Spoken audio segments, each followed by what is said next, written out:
There are many people who have the limitations in their minds, who have lost that fire in their eyes. Most people, ladies and gentlemen, go to their graves living a life far below their potential.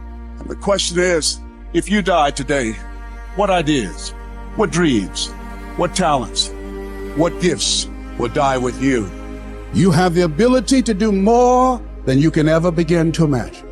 It's what you create. It's the habit of what you put in your head. See, someone can tell you your whole life you're a piece of crap, and part of you goes, you're full of it, I'm gonna show you. Lots of people have done that. They never bought it. Or someone tell you you're beautiful your whole life, you go, I'm not really beautiful. So what people tell you doesn't matter at all. It's what you stack. It's what you assemble. You need to believe and know that you're one decision, one relationship, one meeting, one book, one thought, one something away from a completely different life. It's an effort play. If you don't have self-confidence, you've never kept the promises you make to yourself. Check that box. If you have self-confidence, you've started to keep the promises you make to yourself. So if I'm gonna get up and I'm gonna work out, I'm gonna do 10 reps in the gym, I do one more. Wow. If I'm gonna do 45 minutes on the treadmill, I do one more. If I wanna make 10 contacts in a day, I do that and one more. There's a lot of times where I don't know how I'm gonna move forward, but I ask myself one question: can you take another step? And that answer is always yes. You're passing through that keyhole. But if you pass through it, then something massive opens up on the other side. And it is definitely the case that disciplinary institutions, universities, are exactly that, is they're places of guidance, and they're places to encourage people to develop the discipline that's necessary to see beyond the discipline. I mean, that's why we have disciplines, right? I mean, the words aren't there by accident. And once that discipline was established, then the disciplined mind could explode in every direction, which is precisely what happened. And that's the thing about growing up, is that when you're a teenager and a young adult, you have to sacrifice everything you could have been as a child to be the one thing that you're aiming at. But then that opens up, and the universities are part and parcel of that process. Change is automatic, but progress is not. Start today, right now. What do I really want in depth? What are the rituals that will get me there? And then get yourself to start a few of those actions and lock them in place. If you make the changes in yourself, you're going to be proud, and no amount of money or accolades from other people can mirror the feeling of being proud of knowing you've taken back control of your life. Everything in life is always changing. We don't have to work on change. The major key to the good life. Every day in 1,000 different ways, we are trying to improve ourselves by learning how to do things. We spend a lifetime gathering knowledge in classrooms, in textbooks, in experiences. Now, if knowledge is power, if knowledge is the forerunner to success, then why do we fall short of our objectives? Why, in spite of all our knowledge and in spite of our collective experiences, do we find ourselves aimlessly wandering, settling for a life of existence rather than a life of substance? There may be many answers to this question. Your answers may be different than your associate or your spouse's or your friends. The fundamental answer is the absence of discipline. Applying all that we know. Discipline. Self-discipline. We might add one more word here: consistent. Consistent self-discipline. It doesn't really matter how smart you are or how much you know if you don't use it. And once you're disciplined, like you're like a sharpened sword, man, like a well-tempered blade, and then you can go out there and operate in the world. The reason that discipline is necessary is because you're a mass of competing short-term interests. And so the question is then, well, which short-term interests should win out? And the answer to that is none of them. They need to be organized into a hierarchy that makes them functional across time and across individuals. Get it really simple, things you do right now to change your life. You can go to experience it that day, and then you get momentum. Day 1, day 2, day 3, day 4, and all of a sudden now what used to be hard to do is easy to do. And I think for anyone, you gotta understand anyone can learn anything. And I'm just not willing to settle for a life without passion and aliveness. That's just like, there's so much to learn, there's so much to grow. And then my view is, what's next is always better. If I make it so, it's my job to make it so. And I think that's how we have to navigate. But most of us have been conditioned not to take a risk. And once you peel the crust, peel that crust away and see who you really are, you open your mind to a whole nother world. So I've opened my mind up to a whole nother world that most people can't even fathom because they haven't dug deep. So people think I'm crazy because I found a whole nother way of living. I think they're crazy for never even trying to get to the other side of whatever's in front of them. So what drives me every day is finding more of myself. And being my best is a never-ending journey.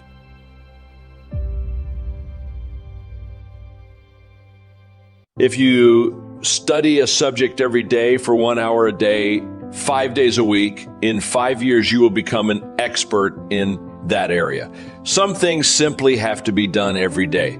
You know, the old saying, an apple a day keeps the doctor away. Well, eating 7 apples all at once isn't going to give you the same benefit. If you want to improve, intentional growth needs to be a habit. A habit is something I do continually, not once in a while. Motivation may get you going, but the positive habits you develop and practice consistently are what keep you improving, as I have worked to improve on a day-by-day basis. 2 words have helped me to stay on track. The first is intention. Every morning as I start my day, I intend to learn something that day. This develops a mindset in me to look for things that will help me improve. The other word is contemplation. Time alone is an essential for self-improvement.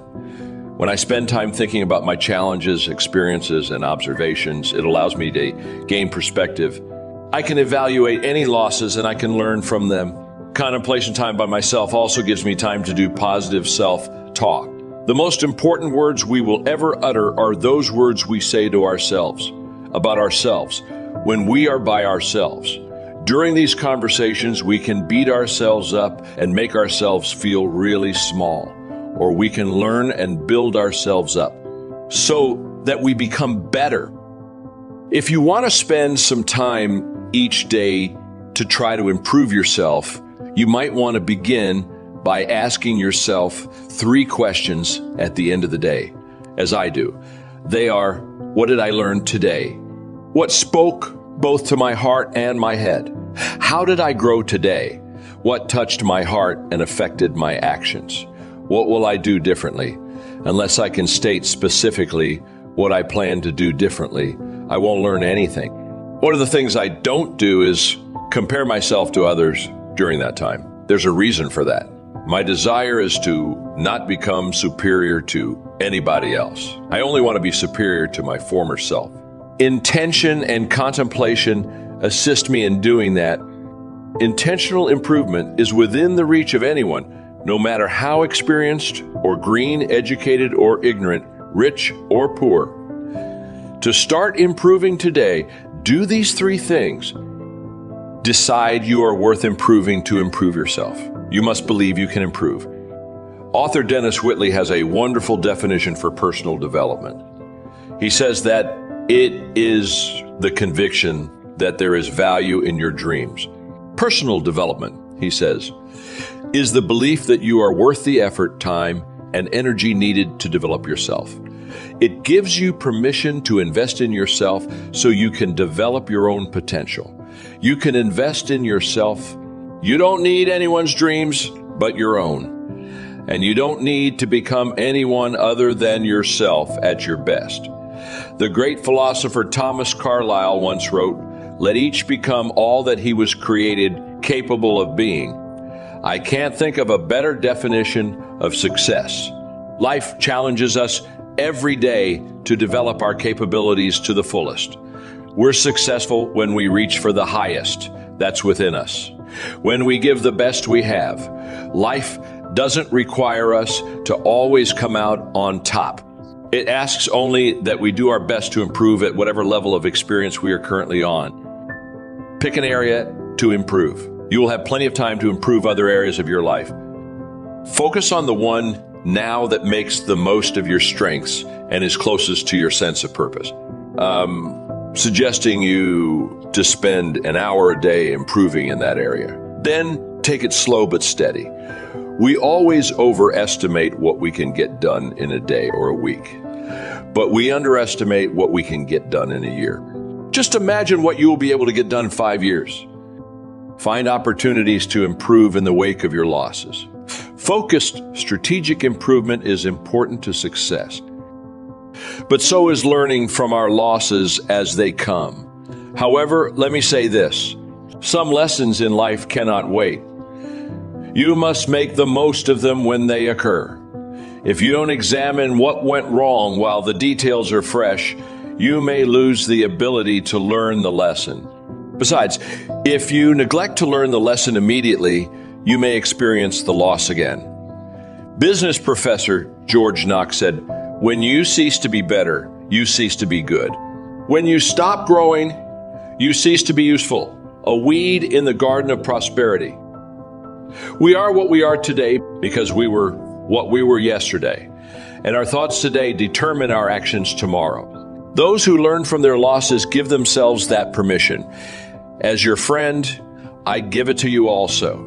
Knowledge may come from study, but wisdom comes from learning and improving in the wake of your mistakes. I always try to remember that I am a work in progress.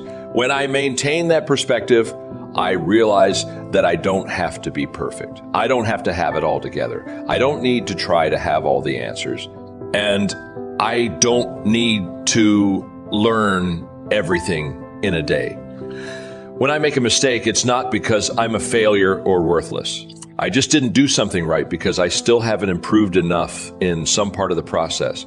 And that motivates me to keep growing and improving. Every time you reach the next level, you grow.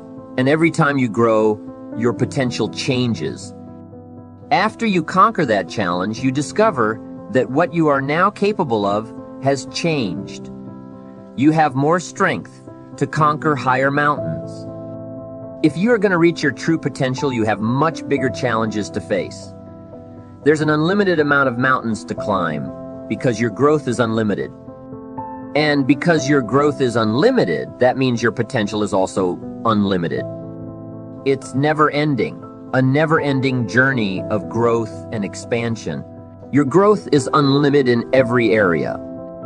What can I do now to make those changes so I can reach the next level in my health? Because the new energy I will get from better health is going to help me get to the next level in other areas as well. What can I learn or commit to now to make that area of my life better? Can my mental health and self-image be better? What can I work on every day to make sure my inner talk and sense of self is better?